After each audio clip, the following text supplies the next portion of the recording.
What is punctuation? The English language has a system of symbols and signs known as punctuation. So why do we need punctuation?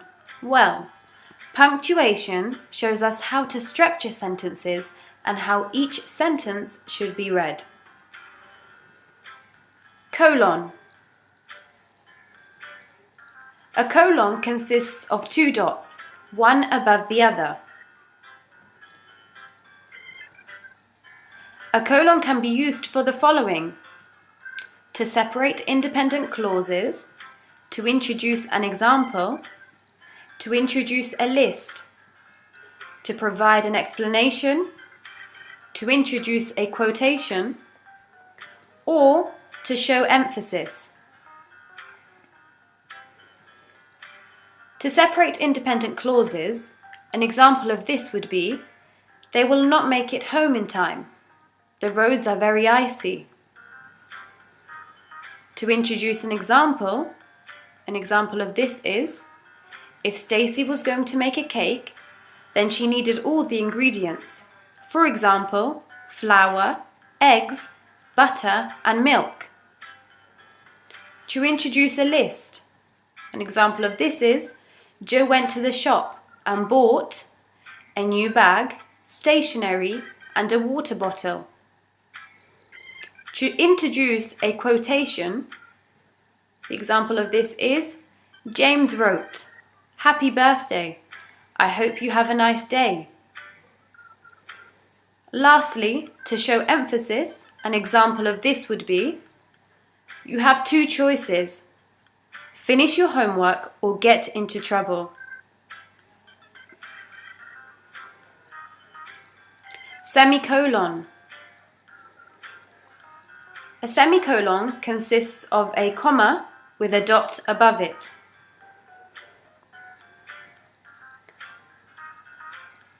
Semicolons are used to join two independent clauses without using a conjunction like and. Semicolon is stronger than a comma, but weaker than a full stop. For example, I'm not crazy. I just see things my own way. Or, Stacey loves to read books. She reads a new book every day. So why would you want to use semicolons?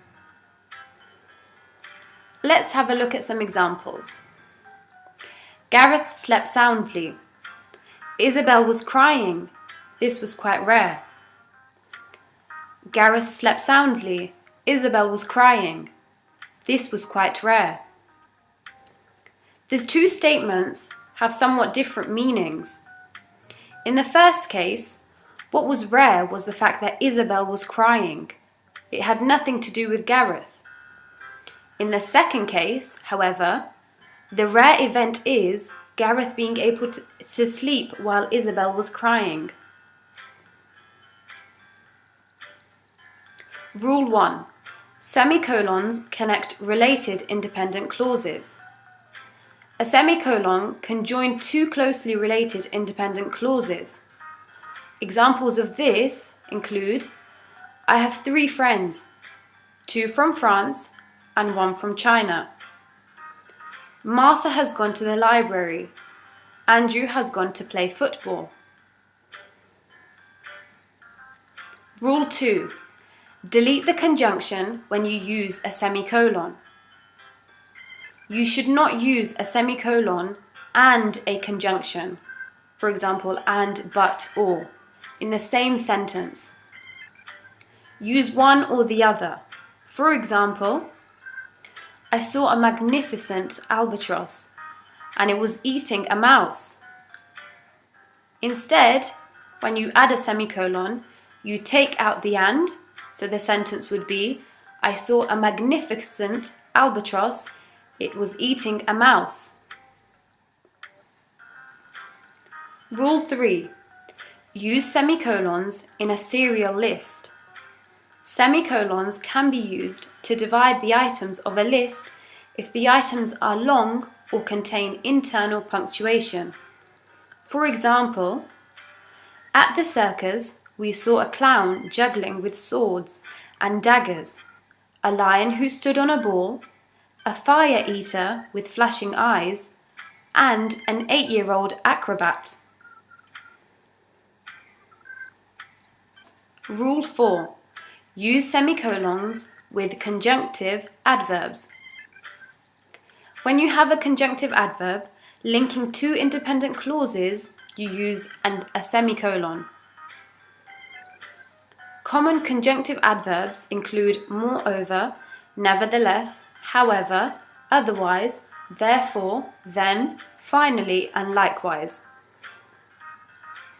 For example, I needed to go for a walk and get some fresh air. Also, I needed to buy milk. I'm not very fond of sunflowers. Moreover, they don't smell very good. Quiz. Where could you add a semicolon to these sentences?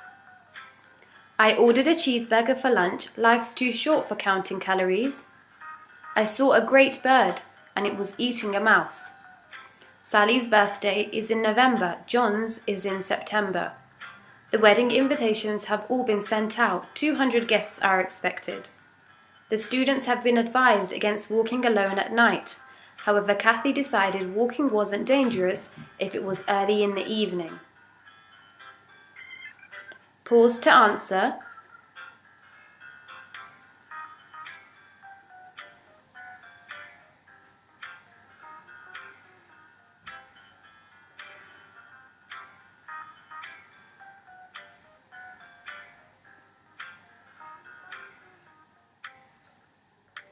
Can you now match up the punctuation mark with its function?